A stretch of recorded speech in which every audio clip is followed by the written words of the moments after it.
भारत का और अमेरिका का आर्थिक क्षेत्र में, व्यापार के क्षेत्र में लगातार बातचीत हो रही है और कई विषयों में हम अमेरिका के सुझावों का स्वागत करते हैं और मिलजुल करके ट्रेड के क्षेत्र में आगे बढ़ने की दिशा में हम प्रयास कर रहे हैं। भारतीय समुदाय अमेरिका में भारी मात्रा में इन्वेस्टमेंट भी कर रहा है। भारतीय समुदाय अमेरिका में जिस प्रकार से विकास यात्रा में भागीदार बना है, अमेरिका ने जिस प्रकार से भारतीय समुदाय को आदर, सत्कार और सम्मान दिया है, इसके लिए मैं राष्ट्रपति ट्रंप का, उनके शासन का, प्रशासन का, वहाँ की जनता का हृदय से बहुत बहुत आभार व्यक्त करता हूँ। Thank you. Mr. President, can you clarify your position? Today, I'm meeting my friend and the representative of the oldest democracy in the world, President Trump. It's a very important meeting for me, and whenever we've had the opportunity, we've always met. As you know, India is the largest democracy, and we had our elections recently where 700 million Indian voters chose their government, and President Trump had telephoned me to congratulate me, and again today he has conveyed his congratulations. I'd like to thank him for that.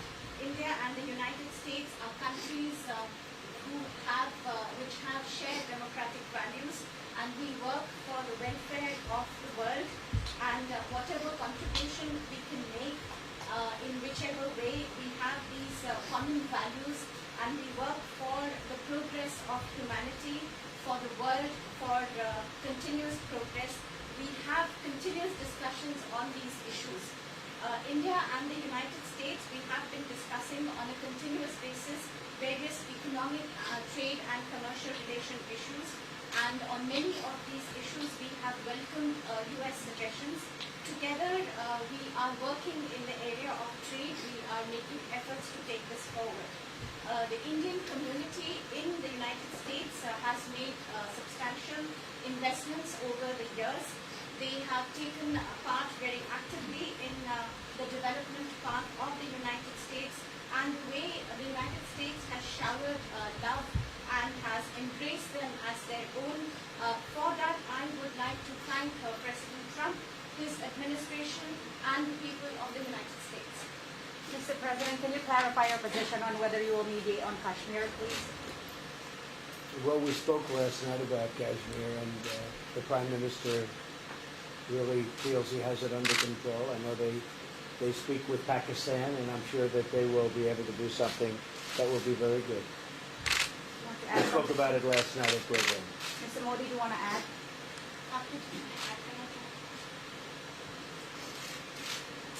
Bharat और पाकिस्तान के बीच कई bilateral issues हैं और पाकिस्तान के प्रधानमंत्री के चुनाव के बाद जब मैंने उनको टेलीफोन किया था, तब मैंने उनसे कहा है कि पाकिस्तान को भी गरीबी के खिलाफ लड़ना है, भारत को भी गरीबी के खिलाफ लड़ना है, पाकिस्तान को भी अशिक्षा के खिलाफ लड़ना है, भारत को भी अशिक्षा के खिलाफ लड़ना है, पाकिस्तान को भी बीमारी के खिलाफ लड़ना है, भारत को भी बीमारी के खिलाफ लड़ना है। हम दोनों देश मिलकर के गरीबी के खिलाफ लड़े, हमारी असुविधाओं के खिलाफ लड़े, और हम मिलकर के दोनों देश की आवाम की भलाई के लिए काम करें। ये संदेश मैंने पाकिस्तान के प्रधानमंत्री जी को भी दिया है और राष्ट्रपति ट्रंप से भी हमेशा हमारे इस बायलैटरल संबंधों के संबंध में बात होती रहती है। Between India and Pakistan, there are many bilateral issues, and after Mr. Imran Khan became the Prime Minister of Pakistan, I called him up to congratulate him, and I told him that Pakistan needs to fight poverty, India too. Pakistan needs to fight illiteracy, India too. Pakistan needs to fight disease, India too. And so together, let us join our forces to fight poverty and all the ills that are facing our two countries. Let us work together for the welfare of the people of our two countries. And this is the message that I keep giving my counterpart in Pakistan. Along with President Trump, Pakistan, we also keep talking about the different bilateral issues between us. Mr. Modi, would you like to have President Trump be involved in negotiating between Pakistan and India? Bharat और पाकिस्तान के सारे issues bilateral हैं और इसलिए हम दुनिया के किसी भी देश को इनके लिए कष्ट नहीं देते हैं और मुझे विश्वास है कि भारत और पाकिस्तान जो 1947 के पहले एक ही थे, हम मिलजुल करके हमारी समस्याओं पर चर्चा भी कर सकते हैं और समाधान भी कर सकते हैं।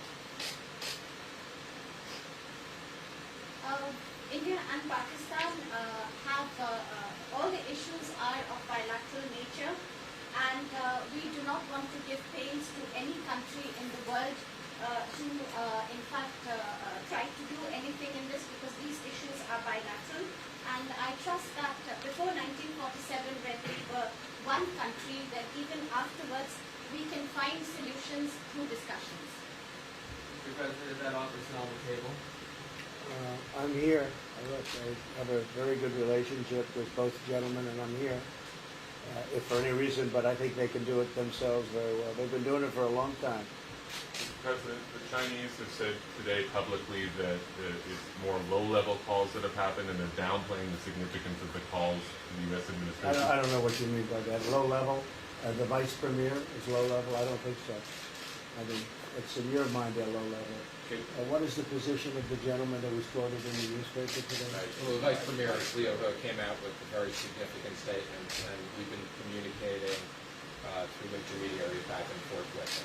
He's the vice premier of China. Yes, sir, I understand. But that's not low level. I understand, I agree. I was just, there was a statement that the spokesman for foreign ministry, for I instance, said don't they know weren't about his aware spokesman. of the calls happening. I don't know about his There's spokesman been communication going on. at the highest level.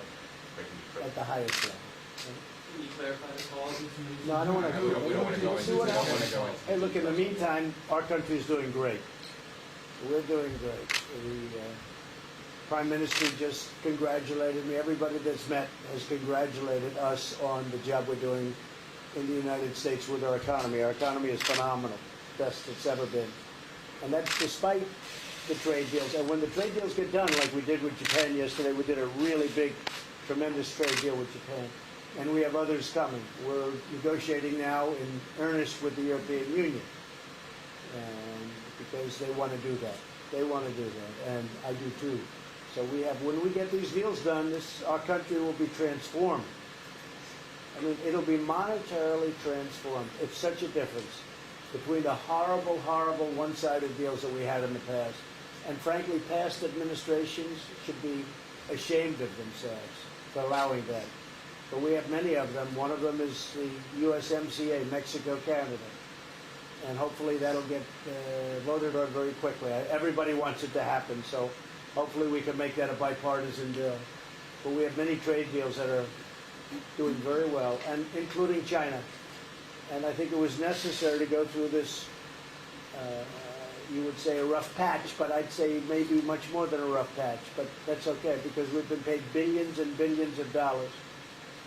And you know that prices haven't gone up, and there's been no inflation, and we've put a lot of money in the Treasury, and tens of billions of dollars. And I've given a lot of it to the farmers that were hurt.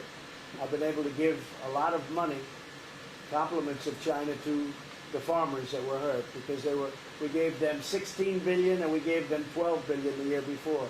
That made them whole.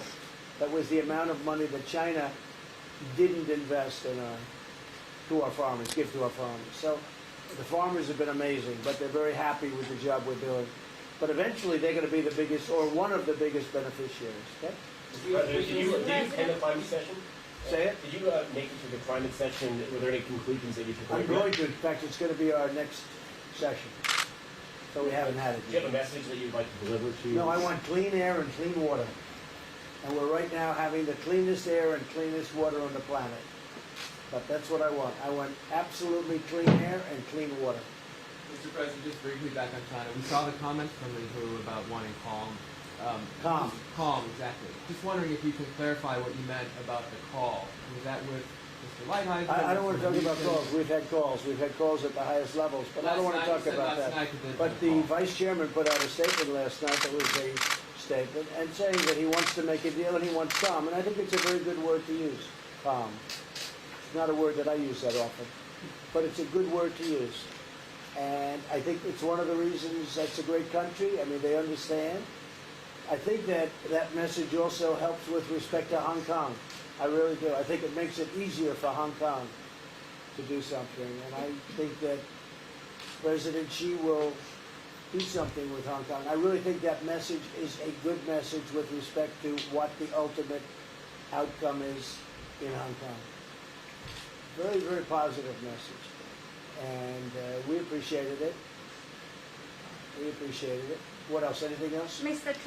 President, what are your latest thoughts on your threat on pulling out of the WTO? And if you do, can I also ask Mr. President Modi what your response to that in terms of how it affect India's trade strategy? Well, we haven't been happy with the WTO, but now we're winning cases. We won the big Airbus cases, you know, and it's a tremendous case. I mean, it's billions of dollars. That was a very recent victory, and we're winning cases now. And we're being treated more fairly now in the WTO, which we appreciate. मुझे लगता है कि हम दोनों को बात करने दीजिए, हम दोनों बात करते रहेंगे, जब जरूरत पड़ेगी आप लोगों को जरूर जानकारी पहुंचाएंगे. He actually speaks very good English. We just don't want to talk about it. You should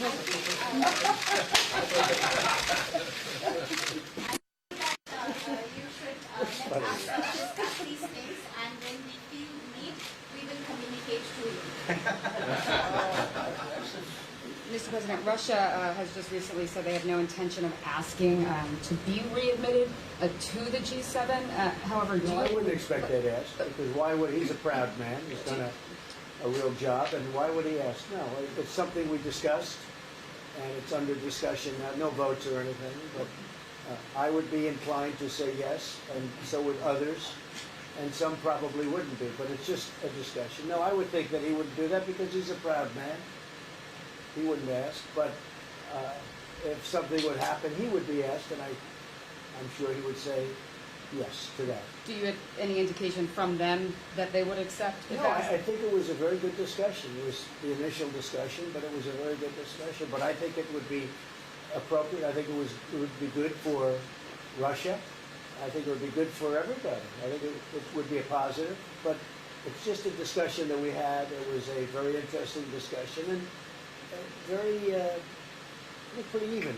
I think ultimately people like the idea. Mr. President, what would be your message to the American people in terms of what is your biggest achievement at this G7? Well, we've had a lot of achievements. We have an achievement with Prime Minister Modi because we're doing great trade. We're doing a lot of trade with India. That's an achievement. I think obviously the Japan deal is a tremendous achievement because it's one of the biggest trade deals and it affects directly our farmers. Even the fact that he's taking all of the excess corn that China didn't take, hundreds of millions of dollars worth of corn, and he's buying that. Japan is buying all of that corn at a fair price. And, that was great. So that was very important. I also think that unity is very important. We had a very good, despite you read the newspaper stories, the stories bear no resemblance to what's taking place. You saw me with Chancellor Merkel. You saw me with all of them. The relationship is great. We have 7 nations. In addition to that, we have other nations like India and others that came in. Australia came in, Scott. We have a lot of people came in. And I'll tell you, it's been total unity. What would be the area of most unity, There's been sir? no dissension. There's been no fights or arguments. There's been no anything. I mean, there's been great unity here. And honestly, the papers haven't reported how good it's been. So what would be your most common ground? Is it climate change? Is it gender Oh, equality? I think we have a lot of things, but I think really the unity, the fact that we're all getting along so well, I think is one of the big takes from this. We really have good relationships, and we're doing a lot about a lot. Okay? Just so we get our reporting right, I'm going to give it one more crack on China. When you were referring earlier to Mei Hu's statement, which we all saw, did you mean to say that there was also a call last night, or was there not actually a call last There night? were discussions that went back and forth, and let's just leave it at that. Last night, and before last night. Yes. With China, and before last night. Numerous. Look, they want to get something done. I've been saying that for a long reason. And why wouldn't they? They want to get something done. They've lost millions of jobs. Their supply chains are being hurt. And once those supply chains go, you're going to develop new supply chains. You can't get them back into China. So China is run by really a great leader. I think he's a great leader. He wants to do something. They lost over 3 million jobs in a very short period of time. A lot of companies have left China and they're leaving China. They want to get it done. I knew that. I could have told you that without talking, but we are talking. And would you still like to see U.S. companies leave China? Depends on whether or not we make a deal. If we don't make a deal, I'd like to see them leave China. Absolutely. If we make a deal, I'd like to see them stay there and do a great job. Mr. President, on the Afghanistan peace talks, do you have an updated timeline? Are there any snags? No timeline, whatever it is. We're no rush. I mean, we're there. We're really a peacekeeping force more than anything else, frankly. And said we could win that war in a very short period of time, but I'm not looking to kill 10 million people. Okay? And we are working along with the Taliban, with the government, and other people too. And we'll see what happens. No timeline. Thank you very much. We're going to be doing a news conference in a little while. So. Just one more thing. If you need one, do you need one? I don't think you need one. I mean, I can't imagine any other question. I just want to thank the Prime Minister. He's a great leader right here. Would you allow him to have nuclear with a great weapons? election result. Would you allow him to have nuclear weapons, sir? Thank you, Thank you very Press. much. Would you allow India to have nuclear weapons? Thank you, Patsy. What's the thank you, Press? Thank you. Thank you, guys. Thank you.